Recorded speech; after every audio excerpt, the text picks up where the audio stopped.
तो चलिए बड़ी खबर का रुख करते हैं। प्रयागराज से बड़ी खबर सामने आ रही है। फाफा मऊ के चंदापुर में बड़ा हादसा हुआ है। जर्जर कोल्ड स्टोरेज का एक हिस्सा गिरा। अमोनिया गैस के रिसाव की भी खबर सामने आ रही है। कोल्ड स्टोरेज का हिस्सा गिरने से एक कर्मचारी की मौत हो गई। वहीं मलबे में दबे करीब 7 घायलों को बाहर निकाला गया है। एसपी के पूर्व मंत्री अंसार अहमद के कोल्ड स्टोरेज में यह हादसा हुआ है। मलबे में कई लोगों के फंसे होने की आशंका जताई जा रही है। पुलिस फायर ब्रिगेड राहत बचाव कार्य में जुटी हुई है। हादसे में कई लोग घायल हुए हैं। तो ये बड़ी जानकारी आपको बता रखे हैं इस वक्त की। फिलहाल राहत बचाव कार्य जारी है। मलबे में करीब 7 घायलों दबे हुए थे जिन्हें बाहर निकाला गया है। सुरक्षित हिस्सा गिरने से ये कर्मचारी की मौत हो गई है। एसपी नेता अंसार अहमद की कोल्ड स्टोरेज का यह मामला बताया जा रहा है, जहां फाफा मऊ के चंदापुर में बड़ा हादसा हुआ। जर्जर कोल्ड स्टोरेज का एक हिस्सा गिरा। अमोनिया गैस के रिसाव की भी खबर सामने आ रही है। कोल्ड स्टोरेज का हिस्सा गिरने से एक कर्मचारी की मौत हो गई। मलबे में दबे करीब 7 घायलों को बाहर निकाला गया है।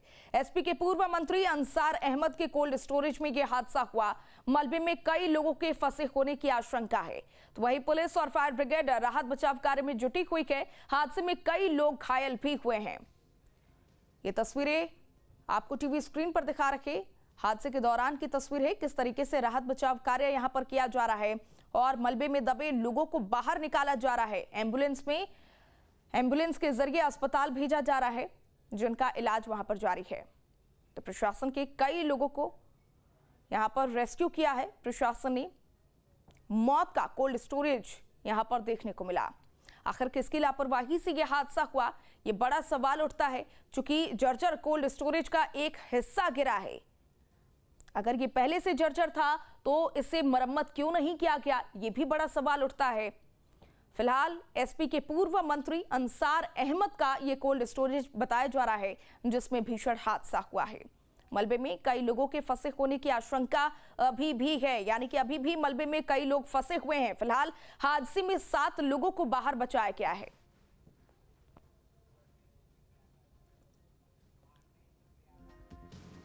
तो प्रयागराज से संवाददाता मानवेंद्र हमारे साथ लाइव जुड़े हुए हैं। मानवेंद्र, सबसे पहले आपसे यह समझना चाहूंगी कि अभी स्थिति वहां पर कैसी बनी हुई है?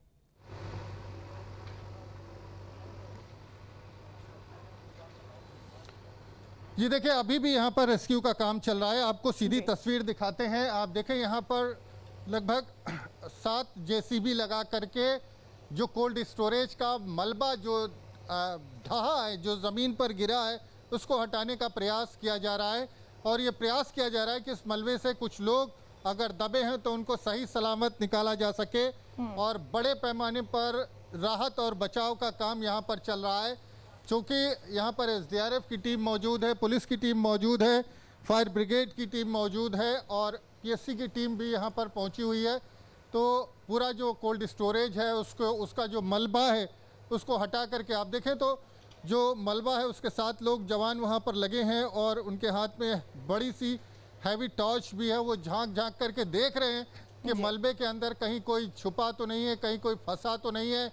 एसडीआरएफ के जवान मौके पर मौजूद हैं और ये प्रयास किया जा रहा है कि किसी की अगर कोई संभावना हो, कोई अंदर फंसा हो तो उसको जीवित निकाला जा सके। तो इस तरह से यहाँ पर लगातार लगभग 2.5-3 घंटा होने को आया है।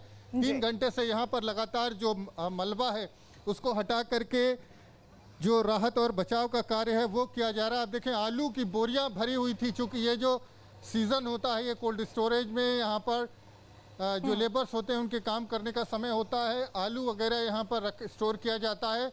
तो यहाँ पर मलबे को हटा करके लगातार ये प्रयास किया जा रहा है, जेसीबी लगा करके। साथ में एसडीआरएफ के पुलिस के लोग भी लगे हुए हैं कि कहीं किसी के अंदर दबे होने की संभावना हो तो उसको सुरक्षित अंदर से बाहर निकाला जा सके, उसकी जान बचाई जा सके। और इसी प्रयास में ये पूरा जो ऑपरेशन है वो लगातार चल रहा है। लेकिन जिस पैमाने पर यहाँ पर ये हादसा हुआ है, अगर आप देखें तो ये जो पूरी बिल्डिंग है ये कई फ्लोर ऊपर जो पूरी बिल्डिंग थी वहाँ से ढही है।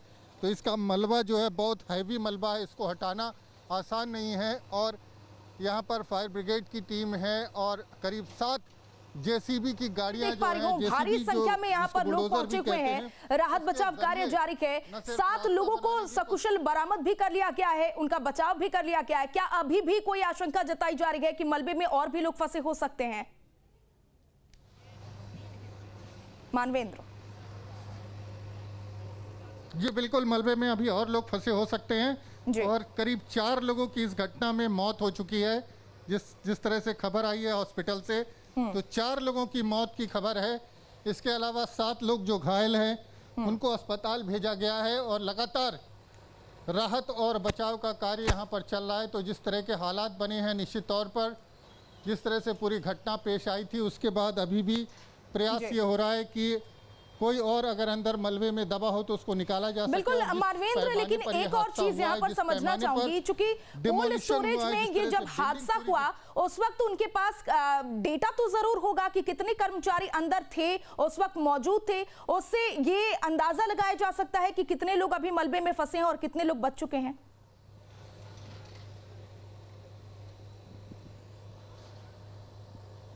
जी देखिए, इस बारे में ये जो कोल्ड स्टोरेज है, इसके मालिक जो हैं तो समाजवादी सरकार में मंत्री रहे थे अंसार अहमद, उनका कोल्ड स्टोरेज है। उनकी तरफ से कोई इस मामले में जानकारी दी नहीं गई है। पुलिस की तरफ से कोई जानकारी दी नहीं गई है। जो डीएम प्रयागराज है वो बता रहे हैं कि 7 लोगों को निकाला गया है। हालांकि जो मजदूरों से, हमारी जो लेबर्स यहाँ पर काम कर रहे थे, उनसे हमारी बात हुई तो उन्होंने बताया चूँकि लंच का समय था, बड़ी संख्या में जो लेबर्स थे वो इसके अंदर आराम कर रहे थे। कुछ लोग सो भी रहे थे और जो लोग जाग रहे थे वो तो भागने में सक्षम थे, लेकिन जो लोग सो रहे थे वो हादसे की चपेट में आ गए। तो मरने वालों की संख्या जो है वो 4 अभी तक बताई जा चुकी है। 4 लोग मारे जा चुके हैं इस हादसे में। संख्या बढ़ भी सकती है। जिस तरह से तमाम घायलों को अस्पताल पहुंचाया गया और राहत और बचाव का काम लगातार जारी है, तो आने वाले कुछ घंटे बेहद क्रूशियल हैं। इस दौरान ये स्पष्ट हो पाएगा। और जिस तरह से अगर कोल्ड स्टोरेज की बात करें तो इसमें कई दर्जन लोग काम कर रहे थे और ये सीजन होता है जिसमें तमाम चीज़ें यहाँ पर स्टोर की जाती है। तो ऐसे में संख्या कुछ बढ़ भी सकती है, लेकिन 4 लोगों की, 4 लेबर्स की मौत की खबर है। 4 लोग इसमें मारे गए हैं और आने वाले समय में ये संख्या और बढ़ सकती है। बिल्कुल मानवेंद्र, और कह सकते हैं कि इस पूरे मामले में संख्या भी बढ़ सकती है, लेकिन बड़ा सवाल यहाँ पर ये उठता है कि आखिर इतना कुछ हो जाने के बाद से भी एसपी के पूर्व मंत्री सामने आकर के इस पर अपनी प्रतिक्रिया क्यों नहीं रख रहे हैं। आपके मोबाइल पर तुरंत आएगी ब्रेकिंग न्यूज, स्क्रीन पर सबसे पहले दिखेगी बड़ी खबर, देश दुनिया की हर खबर एक जगह। अब आपके मोबाइल पर तुरंत फटाफट इंस्टॉल कीजिए न्यूज नेशन ऐप और रखिए खुद को अपडेट।